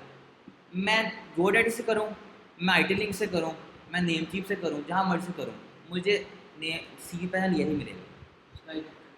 हाँ, इसका इंटरफेस चेंज क्योंकि ये सी पैनल है, इसकी अपडेट्स आती रहती हैं, जैसे आपके फ़ोन की अपडेट्स आती रहती हैं, थीम चेंज होता है ना, इसका भी थीम चेंज हो सकता है। ठीक है, अब देखें ज़रा add on domain. Add on domain क्या है? अब दो इधर लिखा हुआ है, मैं 3 कर सकता हूँ ना। प्राइमरी डोमेन मेरी है एक होगी, मैं 2 डोमेन होस्ट कर सकता हूँ ना, दूसरी मेरी 2 ये आ गई। ठीक है, ऐड ऑन डोमेन्स। अब ये मेरा सी पे ना, यहाँ से जाके वर्डप्रेस इंस्टॉल कर लूँगा, लेकिन मैं अभी यहाँ से नहीं करूँगा। ठीक है, अब मैं बताता हूँ, एक वेबसाइट है पैंथियन, पाइथन लैंग्वेज होती है, कोडिंग है, लेकिन मैं पैंथियन का नाम ले रहा हूँ, pantheon.io। ये एक वेबसाइट है, इसका वेबसाइट का लिंक मैं शेयर भी कर दूंगा। ठीक है, अब पैंथियन ये करता है, जो मुझे फ्री में डोमेन होस्टिंग पर दे रहा है, लेकिन WordPress.org में दे रहा है। ये WordPress का जो अच्छा वाला प्लान है ना, WordPress.org, उसके लिए में दे रहा है, लेकिन डोमेन होस्टिंग इनकी अपनी है। क्या करता है ये, होस्टिंग की अपनी है, अपनी प्रमोशन लगा देता है। मैं इसको लॉगिन करता हूँ, मैंने अकाउंट बनाया, मैं लॉगिन पे जाऊँगा। आपने पहले अकाउंट नहीं बनाया, आपने साइन अप कर देना है। साइन अप पे आपने कंटिन्यू विद गूगल कर लें, अपना नेम डालें, मेल डालें, आपका अकाउंट लॉगिन हो जाएगा। ठीक है, मैं अपना लॉगिन करता हूँ, कंटिन्यू विद गूगल कर लेता हूँ। मैंने लॉगिन पे गया हूँ, आपने साइन अप, अच्छा आपने जाना है create a free account, login पे जाके आपने क्रिएट अ फ्री अकाउंट पे जाना है, आपने फ्री अकाउंट अपना क्रिएट करना है। ये मेरा किसका डैशबोर्ड है, पैंथियन का। जिस तरह मेरा नहीं, हाँ कह सकते हैं सी पैनल, जिस तरह मेरा सी पैनल है ना, अब यहाँ से मुझे सी पैनल नहीं मिलेगा। जिस तरह सी पैनल का इंटरफेस है ना ऑरेंज कलर का, यहाँ से नहीं मिलेगा। वो मेरी परचेज करने के बाद आया था, ये मुझे फ्री में दिया है। अब इसके अंदर फ्री में 2 वेबसाइट बना सकता हूँ। ये देखें, साइट्स में जाता हूँ, ये मेरी 2 बनी हुई है ना वेबसाइट, मैं 2 वेबसाइट बना सकता हूँ। ठीक है, अब मैं दोनों बनाई है, तीसरी भी बना सकता। मैं करूँगा एक और डिलीट कर देता हूँ। चलें, आपके सामने एक नई भी बनाता हूँ मैं, ये वाली मैं डिलीट कर देता हूँ, ताकि मैं इसी अकाउंट के ऊपर मैं किसी दूसरी डोमेन बना दूँ, दूसरा वर्डप्रेस इंस्टॉल कर लूँगा। सेटिंग में जाऊँगा, मैं डिलीट साइट का नाम लिखूँगा, स्पीरियन यूनिवर्सिटी थी, मैंने किस नेम से बनाई हुई थी, डिलीट साइट। अब देखें लोडिंग हो रही है, इधर डिलीट हो रही है मेरी साइट। तो ये इसका डोमेन हो गया delete। हाँ डोमेन, दोबारा से हाँ मैं खरीदनी फ्री में मिली है, फ्री में वापस वही बना सकता हूँ। ये कोई और अगर किसी ने करना है तो जब मैं डिलीट कर दूँ कोई और स्पीरियन यूनिवर्सिटी के नेम की दे सकता है, लेकिन सिर्फ spirianuniversity.com नहीं है। मैंने आपको बताया था सब डोमेन में अपना नाम डालते हैं बीच में, इसके लिए भी अपना नाम, मुझे वो मेन डोमेन ही देंगे। मेन डोमेन इनकी है pantheon.io, डैशबोर्ड क्या है इनका, सब डोमेन है, हम मुझे सब डोमेन के साथ दे देंगे। अब देखें साइट में जाके ना एक ही साइट आ रही है, पहले मैं एक ये लॉगिन कर लेता हूँ और साथ ही मैं पीछे मैं वर्डप्रेस इंस्टॉल पे लगा देता हूँ।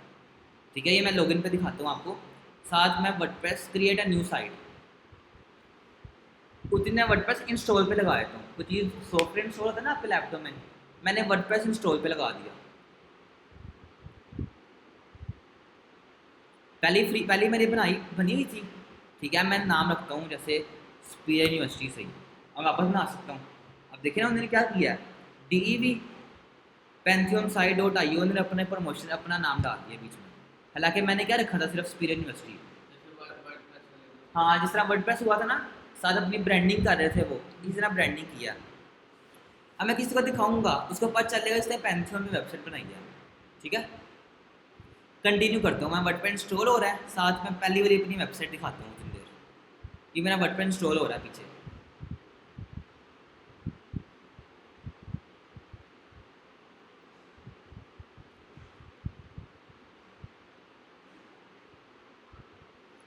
ये मेरा वर्डप्रेस पीछे इंस्टॉल हो रहा है, उतनी देर में अपनी पहली वेबसाइट देख लेता हूँ। मिक्स तो नहीं हो रहा?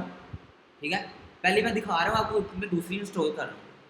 आपने करना है, अकाउंट लॉगिन करेंगे। ठीक है, आपने इसी साइट्स में जाके क्रिएट अ फ्री साइट करनी है। आपकी पहले कोई भी नहीं आ रही होगी, आप दो बार बना सकते हैं। ठीक है, अब मैं साइट एडमिन पे जाता हूँ। ठीक है, ये मैं साइट एडमिन से मेरा कोई लिंक नहीं है, ये मैं साइट एडमिन पे गया। अब मेरी डोमेन कौन सी है, कहाँ तक है, इसमें से ले कहाँ तक है, कोई बता सकता है? डोमेन डॉट आई तक, ये मेरी डोमेन है जो कि उन्होंने मुझे दी हुई है, ये मेरी डोमेन है। ठीक है,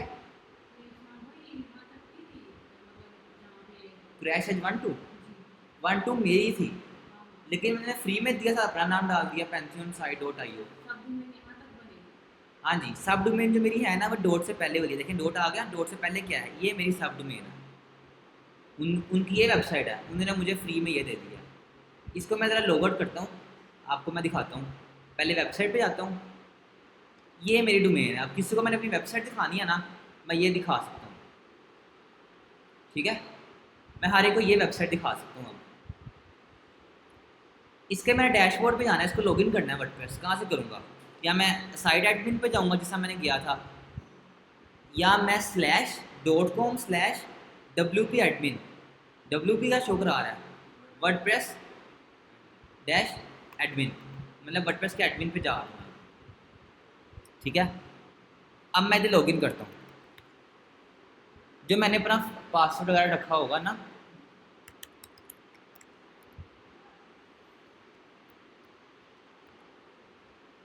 ये मैंने लॉगिन कर लिया। ये मेरा वर्डप्रेस का डैशबोर्ड आ गया। ठीक है, यहाँ तक किसी को कुछ समझ नहीं लगी तो पूछ लें। वर्डप्रेस के डैशबोर्ड तक किसी को समझ नहीं लगी तो पूछ लें। सबको लग गई है? देखते हैं मेरा वर्डप्रेस इंस्टॉल हुआ क्या नहीं हो गया वर्डप्रेस इंस्टॉल। ये मैं इस पर किसी और कोर्स करवा रहा था। ठीक है, तो इसको मैं ज़रा बंद कर देता हूँ क्योंकि उनका काम वहाँ तक पहुँचा है। मैं अपनी न्यू साइट पे चल रहा था। आपने करना है, अब ये वो आपके स्टेप्स हैं जो आपने करने हैं।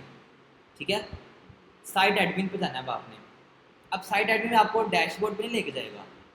आपने कहीं यूज़र ने पासवर्ड डाला नहीं डाला, अब आपने सबसे ज़्यादा यूज़र ने पासवर्ड भी तो रखना है ना। लैंग्वेज मेरी इंग्लिश है, कंटिन्यू करता हूँ मैं। इसको मैं बंद कर दूंगा, इससे मेरा कोई लिंक नहीं है। वैसे दिखा देता हूँ आपको मैं साइट्स में जाके। ये देखिए मेरी दो साइट्स आ रही हैं, क्रैश एज और स्पीरियन यूनिवर्सिटी की। अब यहाँ पे जाके मैं साइट का नेम रखता हूँ।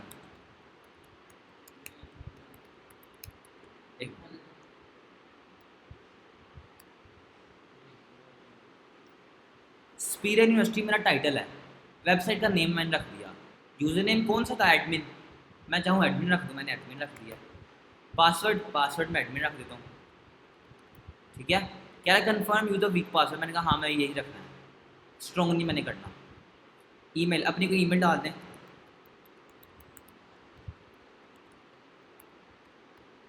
ठीक है, यहाँ से मैं डिस्करेज कर देता हूँ सर्च इंजन से, मतलब ये वेबसाइट मेरी गूगल पे शो नहीं करेगी।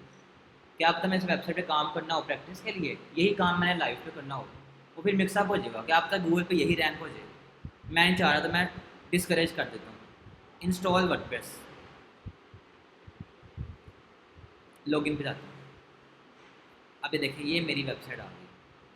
जाता हूँ, पहले मैं WP लॉगिन भी मैं कर सकता हूँ, WP एडमिन भी कर सकता हूँ। वैसे WP एडमिन होता है। ये मेरी डोमेन है, अब स्पीरियन यूनिवर्सिटी की देखिए ज़रा। ठीक है, इसको लॉगिन करना है, /WP-admin लॉगिन करता हूँ मैं। ये मेरा लॉगिन पेज आ गया। यहाँ से एडमिन था, पासवर्ड का रखा था एडमिन, रिमेंबर मी, मतलब पासवर्ड सेव रहेगा। लॉगिन कर दूँगा।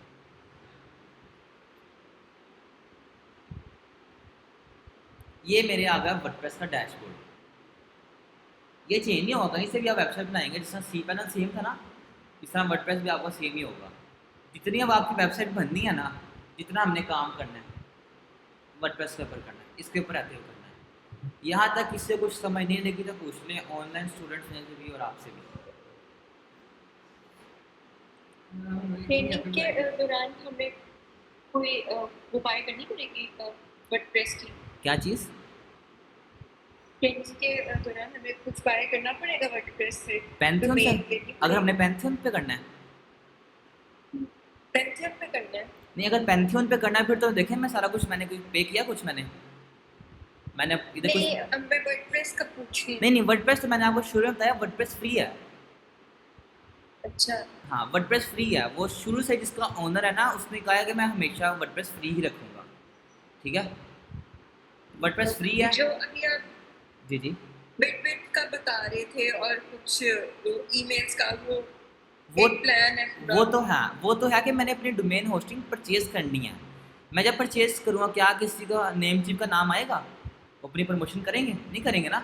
जब मैंने अपनी डोमेन ही परचेज कर लिया है, जिस तरह PRG पाकिस्तान, ठीक है, PRG पाकिस्तान का आपको पता होगा, ठीक है। अब PRGPakistan.com है, क्या आपको वो कहीं नज़र आ रहा है कि जहाँ से मैंने परचेज़ किया उनका नाम आ रहा है?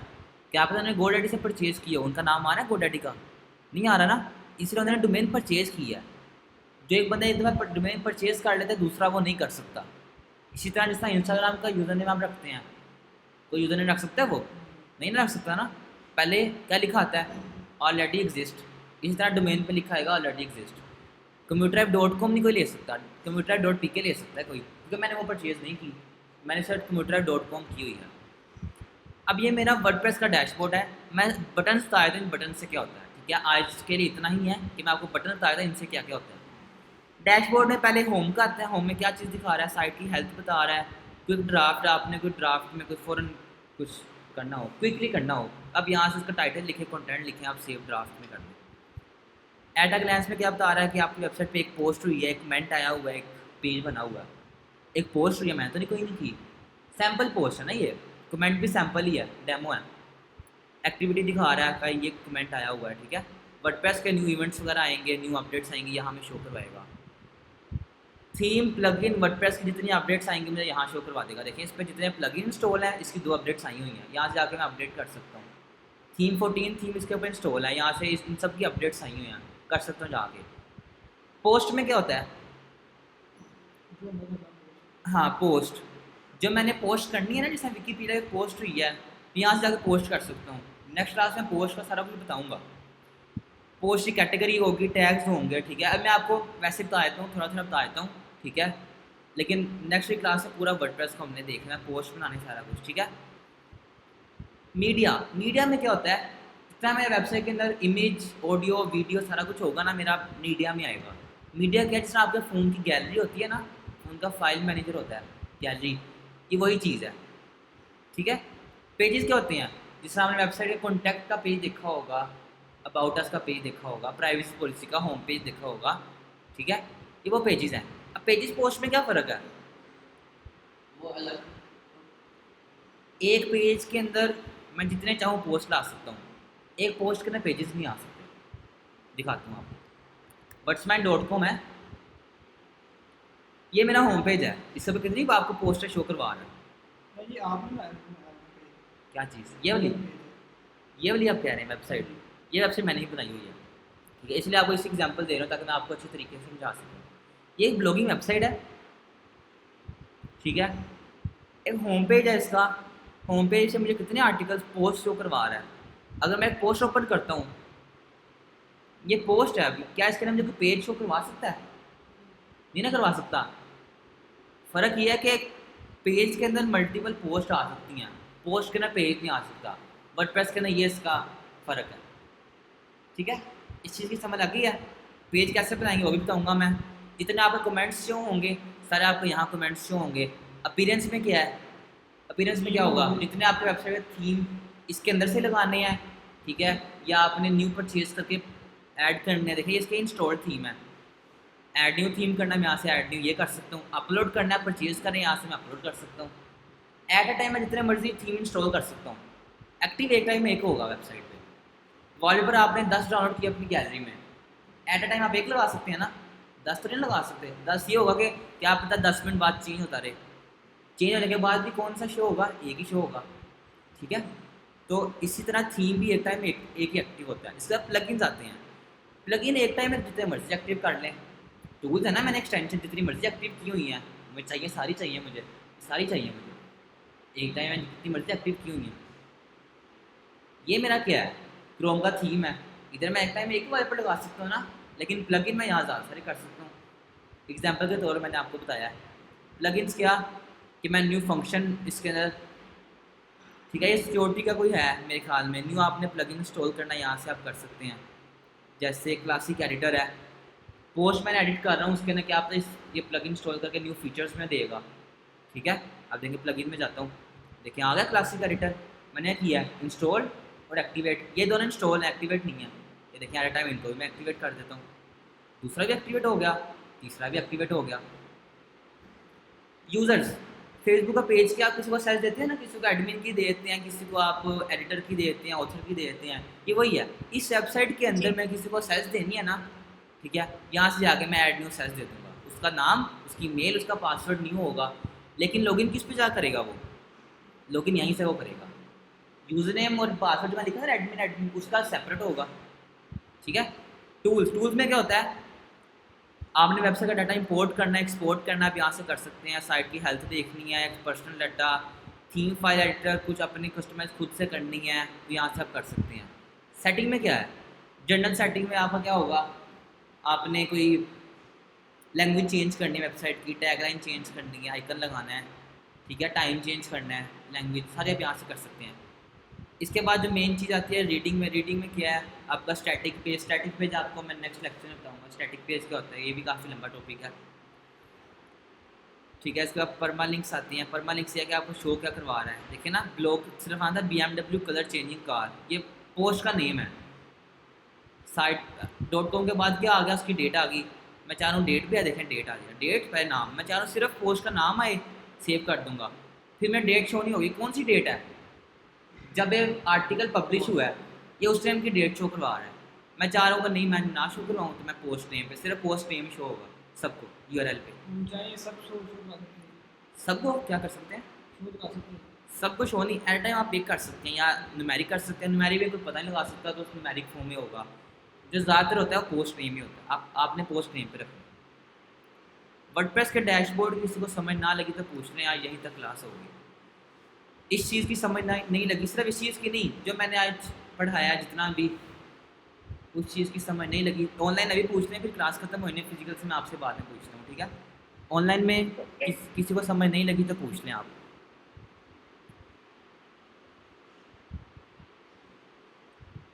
डन। जी आप सबको लग गई है, हाँ जी। ठीक है। इसकी मैं रिकॉर्डिंग भी आपको ना शेयर कर दूंगा, यूट्यूब पे अपलोड करके ना रिकॉर्डिंग भी शेयर कर दूंगा, बाद में रिकॉर्डिंग भी देख सकते हैं, ठीक है। तो आज मैं क्लास यहीं तक रखता हूँ, ठीक है। कोई समझ नहीं लगी तो आप ग्रुप में भी पूछ सकते हैं, ठीक है। आज मैं यहीं तक क्लास रख रहा हूँ।